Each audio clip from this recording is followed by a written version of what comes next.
Alam mo yun, akala ko na-resolve ko na yung case niya.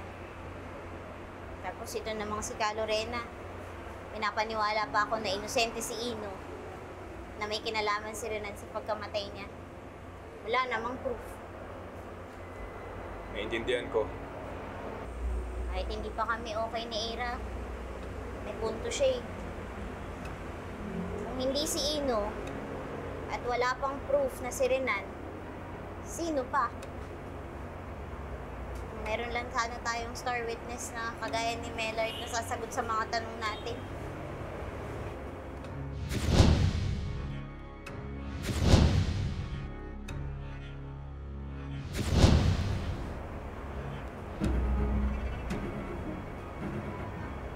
Kurt, bakit? Bakit ngayon ko lang ito naalala? Parehas tayo nakalimot. Nang ano?